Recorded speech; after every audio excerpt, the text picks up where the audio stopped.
Hello guys, welcome to chem boost again. तो आज हम डिस्कस करने वाले हैं stereochemistry of organic compounds का लेक्चर नंबर 8, जिसमें हम बेसिकली कवर करने वाले हैं कायरलिटी को। हम समझेंगे कि कब किसी मॉलिक्यूल या ऑब्जेक्ट को कायरल बोलना है, ए कायरल बोलना है। फिर हम देखेंगे कि हमारे पास कायरल सेंटर क्या होता है। उसके बाद हम काफ़ी इंपॉर्टेंट फैक्ट्स को देखेंगे अबाउट ऑप्टिकली एक्टिव कंपाउंड्स। उसके बाद हम देखेंगे कि हम मॉलिक्यूल को सिमेट्रिक, डायसिमेट्रिक, एसिमेट्रिक कब बोलते हैं। मैं हाईली रिकमेंड करना चाहूँगा कि इस लेक्चर से पहले आप स्टीरियो केमिस्ट्री की सीरीज़ के सभी लेक्चर्स को देखें, जो कि आपको प्लेलिस्ट सेक्शन में अवेलेबल हो जाने वाले हैं। बहुत ही मज़ेदार लेक्चर होने जा रहा है। तो चलिए लेक्चर को बिना टाइम वेस्ट किए स्टार्ट करते हैं। तो चलिए डियर स्टूडेंट्स, सबसे पहले हम अंडरस्टैंड करेंगे कायरलिटी को। उसमें सबसे पहले हम देखते हैं कि हमारे पास एक मॉलिक्यूल और एक ऑब्जेक्ट को हम कब कायरल बोलेंगे और कब ए कायरल बोलेंगे। तो चलिए पहले रीड करते हैं, देन मैं आपको एक्सप्लेन करता हूँ। A molecule or an object is said to be chiral or disymmetric if it is not superimposable on its mirror image, and the property of non-superimposability is called chirality। कि हम एक molecule और object को chiral या डायस्मेट्रिक जब बोलेंगे अगर वो अपनी मिरर इमेज के ऊपर नॉन सुपर इम्पोजेबल होगा, और जो ये प्रॉपर्टी है नॉन सुपर इम्पोजिबिलिटी की, उसे हम बोलते हैं कायरलिटी। एग्जाम्पल देखिए, आपको कोई डाउट नहीं रह जाने वाला। देखिए यहाँ पर हमारे पास है अल्फ़ाबेट पी, उसकी हमने मिरर इमेज ली। यहाँ पर इसे एम लिख लीजिए, ये है मिरर, और उसकी मिरर इमेज कुछ इस तरीके से बनी। अब इसे उठाकर इस पर रखिए, क्या ये इस पर सुपर इम्पोज होगा? होगा ही नहीं। अगर मान लीजिए हमारे पास कुछ इस तरीके से होता तो ये सिमिलर हैं, तो हम इसको उठाकर यहाँ पर रखते तो ये सुपर इम्पोजेबल हो जाता। लेकिन अब ये सिमिलर नहीं है, तो ये एक दूसरे पर नॉन सुपर इम्पोजेबल है। मान लीजिए कि हमारे पास ये एक मॉलिक्यूल है। अब ये मॉलिक्यूल अपनी मिरर इमेज के ऊपर नॉन सुपर इम्पोजेबल है, तो हम इस मॉलिक्यूल को क्या बोलेंगे डियर? हम इस मॉलिक्यूल को बोलेंगे chiral according to the definition जो कि अभी हमने देखी। और जो ये प्रॉपर्टी है नॉन सुपर इम्पोजेबिलिटी की, इसे हम बोलते हैं कायरलिटी। देखिए यहाँ पर ये नॉन सुपर इम्पोजेबल है, तो हम इसे कायरल या डायसिमेट्रिक बोलेंगे। उसके बाद हम देखते हैं कि कब हम एक मॉलिक्यूल और ऑब्जेक्ट को ए कायरल बोलेंगे। तो आइए रीड करते हैं। A molecule or an object is said to be achiral if it is superimposable on its mirror image। यानी हम एक मॉलिक्यूल और एक ऑब्जेक्ट को achiral तब बोलेंगे अगर वो अपनी मिरर इमेज के ऊपर सुपर इम्पोजेबल होगा, या हम वर्ड यूज कर देते हैं नॉन डायसिमेट्रिक और सिमेट्रिक। एग्जाम्पल से समझिए, आपको बिल्कुल पिक्चर क्लियर हो जाने वाली है। देखिए हमारे पास ये है अल्फ़ाबेट ए, हमने इसकी मिरर इमेज ली तो वो कुछ इस तरीके से आई। देखिए इसको उठाकर हम इस पर रखेंगे तो ये सुपर इम्पोजेबल है क्योंकि ये सिमिलर है। अब ये मान लीजिए कोई मॉलिक्यूल है, अब एक मॉलिक्यूल अपनी मिरर इमेज के ऊपर सुपर इम्पोजेबल है, तो हम बोलेंगे कि ये मॉलिक्यूल हमारे पास ए कायरल है। यही बात हमने यहाँ लिखी है, सुपर इम्पोजेबल, ए कायरल या नॉन डायसिमेट्रिक। आई थिंक अब कोई डाउट नहीं रह गया होगा कायरल और ए कायरल को लेकर। अब थोड़ा और आपको मैं समझाता हूँ, थोड़ी और पिक्चर क्लियर होगी। अब आप अपनी स्क्रीन पर देखिए, आपके पास एक हैंड है और उसकी मिरर इमेज है। देखिए ये एक दूसरे पर नॉन सुपर इम्पोजेबल है। क्यों? क्योंकि जो हमारे पास एक हैंड है और उसकी मिरर इमेजेस हैं वो सिमिलर नहीं हैं। तो हमारे पास एक हैंड क्या हो गया? कायरल हो गया। और इसी वजह से हम जो ग्लव्स पहनते हैं वो लेफ्ट हैंड का राइट हैंड में नहीं डाल सकते, क्योंकि हमारे पास हैंड क्या है? कायरल है। आई थिंक अब थोड़ा और फील आया होगा, रियल लाइफ से हमने देखा है। तो हमारे पास हैंड हमारे पास क्या हो गया, chiral. On the other hand हमारे पास जो शर्ट्स पे बटन लगे होते हैं कुछ इस तरीके से मान लीजिए, और हम इसकी मिरर इमेज लेते हैं तो वो कुछ इसी तरीके से आएगी। अब देखिए ये ऑब्जेक्ट अपनी मिरर इमेजेस पर सुपर इम्पोजेबल है, क्यों, क्योंकि ये सिमिलर हैं। तो हमारे पास ये बटन क्या हो गया, ए कायरल हो गया, क्योंकि ये जो ऑब्जेक्ट है ये अपनी मिरर इमेज के ऊपर सुपर इम्पोजेबल है। तो इस तरीके से आप काफ़ी एग्जाम्पल बना सकते हैं और अब आप समझ भी सकते हैं कि कब हम कायरल बोलेंगे और कब हम ए कायरल बोलेंगे। एक बार पूरी स्टोरी को दोबारा सुन लीजिए। हम देख रहे हैं कायरलिटी, जिसमें हमने सबसे पहले देखा कि अगर कोई मॉलिक्यूल और ऑब्जेक्ट अपनी मिरर इमेज पर सुपर इम्पोजेबल है तो हम उसे बोलेंगे achiral. On the other hand कोई मॉलिक्यूल अपनी मिरर इमेज के ऊपर नॉन सुपर इम्पोजेबल है तो हम बोलेंगे कि वो कायरल है। और जो ये प्रॉपर्टी है नॉन सुपर इम्पोजेबिलिटी की, इसे हम बोलते हैं कायरलिटी। उसके बाद हमने एग्जांपल देखा alphabet P.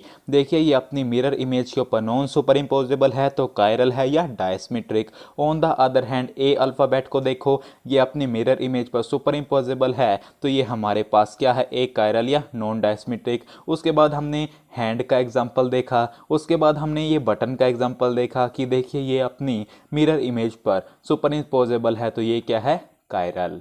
I think feel आया होगा कायरल ए कायरल का।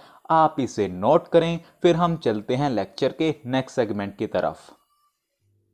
तो चलिए डियर स्टूडेंट्स, अब हम अंडरस्टैंड करेंगे कायरल सेंटर, या हम यूज़ कर देते हैं एसमेट्रिक सेंटर। तो चलिए पहले रीड करते हैं, देन मैं आपको एक्सप्लेन करता हूँ। A chiral center is an atom which is sp3 hybridized and attached to 4 different atoms or groups. It is also known as stereogenic center, STEREOGENIC। यानी एक कायरल सेंटर वो एटम होगा जो कि sp3 हाइब्रिडाइज्ड होगा और 4 डिफरेंट एटम्स या groups के साथ अटैच्ड होगा, और इसके लिए हम स्टीरियोजेनिक सेंटर भी वर्ड यूज़ कर देते हैं। एग्जाम्पल देखिए, अब ये कार्बन एटम है, देखिए ये sp3 हाइब्रिडाइज्ड है, और देखिए एक Cl, एक CH3, एक H और एक CH2CH3 के साथ अटैच्ड है। चारों के चारों डिफरेंट हैं, तो हमारे पास जो एक कार्बन हो गया ये क्या हो गया, कायरल कार्बन, या हम क्या वर्ड यूज़ करेंगे, कायरल सेंटर। और एसिमेट्रिक कार्बन, इसे हम ऐसे स्टार लगाकर दिखा देते हैं कि जो ये वाला हमारे पास सेंटर है ये कायरल है। और एग्जांपल देखिए, अब ये कार्बन है, ये एक CH2OH के साथ अटैच्ड है, एक CH3 के साथ, एक H के साथ और एक OH के साथ। देखिए चारों ग्रुप्स डिफरेंट हैं, और हमारे पास जो है कार्बन है ये sp3 हाइब्रिडाइज्ड है, तो ये हमारे पास कौन सा सेंटर हो गया, कायरल सेंटर हो गया। इधर आइए, इधर देखिए हमारे पास ये तो सेम एग्जांपल ही लिख दिया मैंने। आप यहाँ पर CH2 CH3 कर लीजिए, कॉन्सेप्ट को समझिए। देखिए यहाँ पर CH3 है, OH है, CH2 CH3 है, H है, sp3 हाइब्रिडाइज कार्बन है, तो ये कौन सा सेंटर हो गया, कायरल सेंटर, कायरल कार्बन या एसिमेट्रिक कार्बन। यानी हमारे पास जो ये कार्बन है sp3 हाइब्रिडाइज और 4 डिफरेंट ग्रुप्स के साथ अटैच होने के कारण क्या हो गया, कायरल सेंटर हो गया।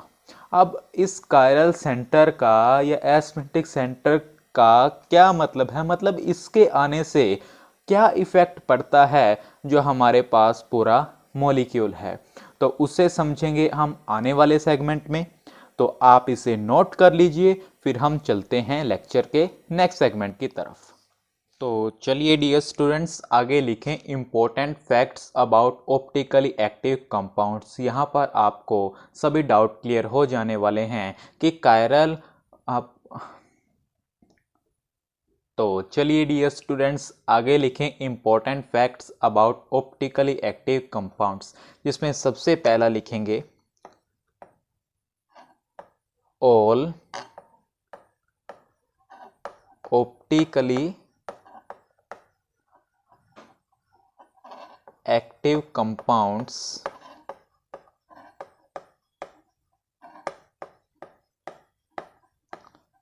आर कायरल, कि हमारे पास जो ऑप्टिकली एक्टिव कंपाउंड्स हैं वो सभी के सभी कायरल होंगे। कन्वर्स भी ट्रू है एक्सेप्ट फ्लिपिंग केसेस, उसमें मैं नहीं जा रहा।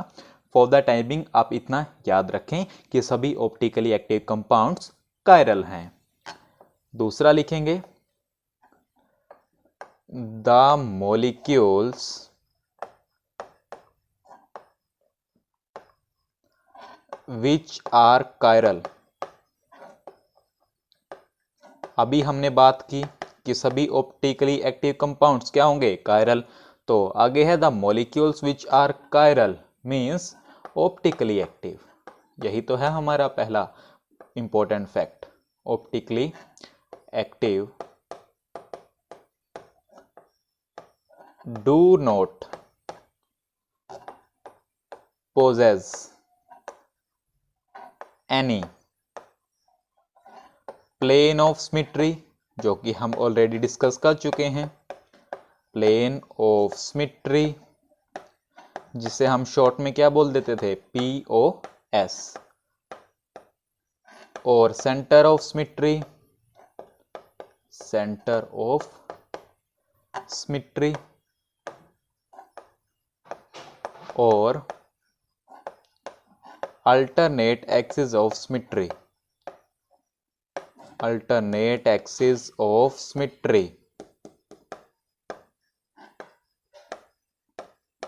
तो ये हमारे पास था सेकंड फैक्ट के हमारे पास जो मॉलिक्यूल्स कायरल होंगे यानी ऑप्टिकली एक्टिव होंगे वो ना तो प्लेन ऑफ सिमेट्री पोजेस कर रहे होंगे, ना ही सेंटर ऑफ सिमेट्री और ना ही अल्टरनेट एक्सिस ऑफ सिमेट्री। काफ़ी इंपॉर्टेंट बात है। थर्ड है हमारे पास कायरल मॉलिक्यूल्स में और में नॉट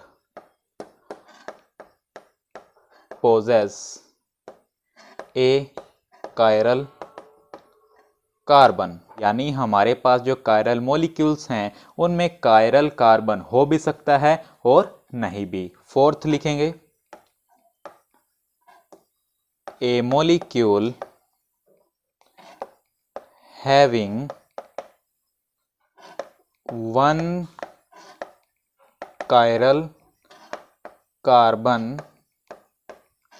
will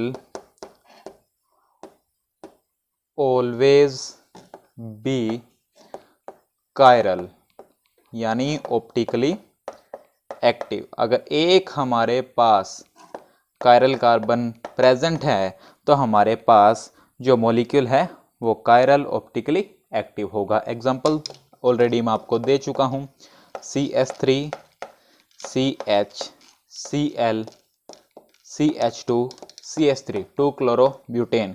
देखिए ये हमारे पास कायरल कार्बन है, तो ये क्या है हमारे पास ऑप्टिकली एक्टिव। आप ध्यान से समझ लीजिए, इसे नोट कीजिए, फिर हम बचे हुए फैक्ट्स की तरफ चलते हैं।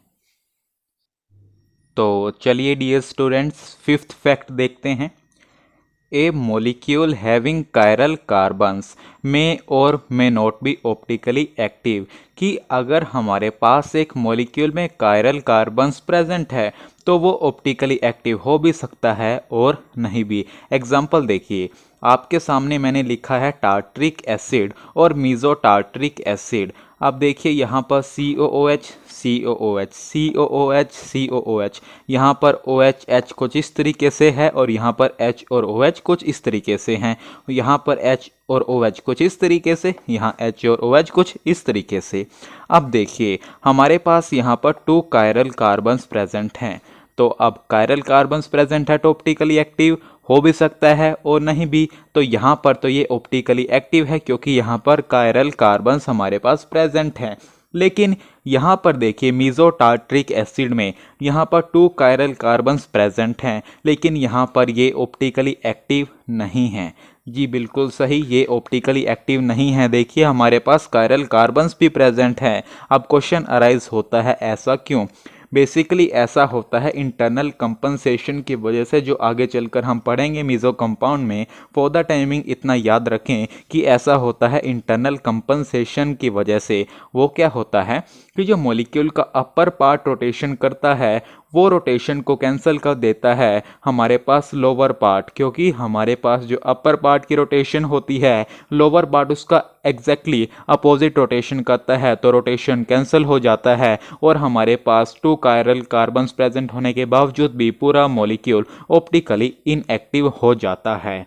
तो अब सीखने वाली बात क्या है कि क्या हमने इसका निचोड़ निकाला, वो ये है कि हमारे पास जो नेसेसरी और सफिशिएंट कंडीशन है एक कंपाउंड के ऑप्टिकली एक्टिव होने के लिए, वो सिर्फ 1 और 2 कायरल कार्बन एटम्स की प्रेजेंस नहीं है, बल्कि वो पूरे मॉलिक्यूल की कायरलिटी है, जो ये बताता है कि हमारे पास जो गिवन कंपाउंड है वो ऑप्टिकली एक्टिव है या इनएक्टिव। यही बात हमने यहाँ पर लिखी है।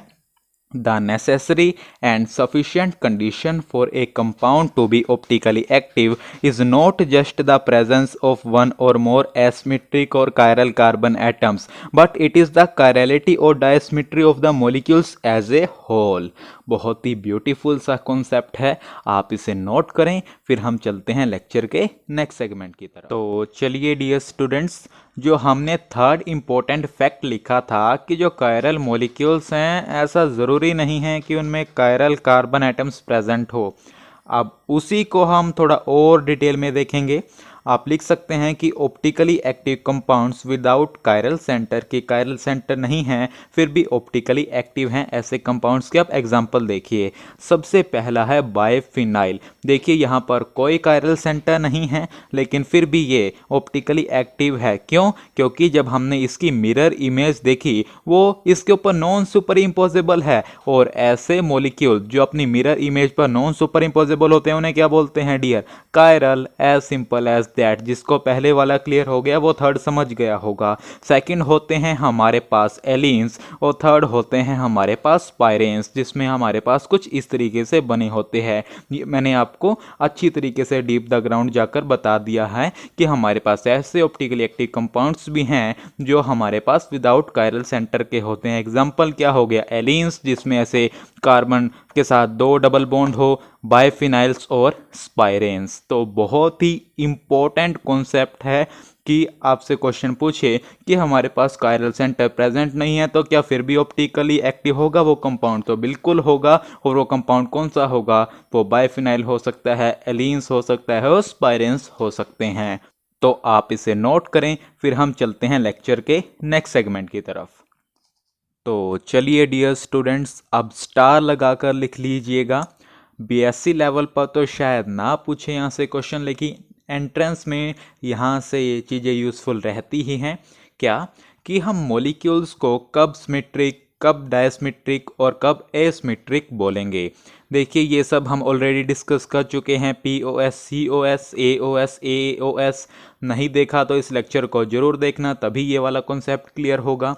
तो देखिए सिमेट्रिक कब बोलेंगे हम किसी मॉलिक्यूल को? अगर उसमें POS प्रेजेंट है यानी प्लेन ऑफ सिमेट्री प्रेजेंट है, COS प्रेजेंट है यानी सेंटर ऑफ सिमेट्री प्रेजेंट है, AOS axis of symmetry present हो भी सकती है और नहीं भी हो सकती है, लेकिन जो अल्टरनेट एक्सिस ऑफ सिमेट्री है वो भी प्रेजेंट होनी चाहिए, तभी हम बोलेंगे कि वो मॉलिक्यूल सिमेट्रिक है। डायसिमेट्रिक कब बोलेंगे? ना तो प्लेन ऑफ सिमेट्री होनी चाहिए, ना सेंटर ऑफ सिमेट्री होनी चाहिए, अल्टरनेट एक्सिस ऑफ सिमेट्री भी नहीं होनी चाहिए। जो एक्सिस ऑफ सिमेट्री है हो भी सकती है और नहीं भी हो सकती। एसिमेट्रिक की बात करें तो ना तो प्लेन ऑफ सिमेट्री, ना सेंटर ऑफ सिमेट्री, ना ही एक्सिस ऑफ सिमेट्री और ना ही अल्टरनेट एक्सिस ऑफ सिमेट्री। बहुत ही ब्यूटीफुल इंफॉर्मेशन है, आप इसे नोट कर लीजिए। तो it is all about today. एक बार समराइज करते हैं हमने क्या क्या किया। सबसे पहले हमने अच्छी तरीके से कायरलिटी को समझा, कब किसी मॉलिक्यूल को कायरल बोलना है, ए कायरल बोलना है। उसके बाद हमने इम्पोर्टेंट फैक्ट्स देखे जो पूरे तरीके से कवर कर देता है हमारे हर एक क्वेश्चन को। उसमें हमने डीप जाने की कोशिश की, एग्जाम्पल से देखा। उसके बाद हमने क्लासीफाई किया मॉलिक्यूल्स को सिमेट्रिक, डायसिमेट्रिक और एसिमेट्रिक में। होपफुली लेक्चर्स आपके लिए काफ़ी बेनिफिशियल हो रहे होंगे। आप अपने फ्रेंड्स के साथ भी इन्हें ज़रूर शेयर करें और अपनी फीडबैक हमें कमेंट सेक्शन में ज़रूर दें। तो चलिए till next video, keep learning keep growing.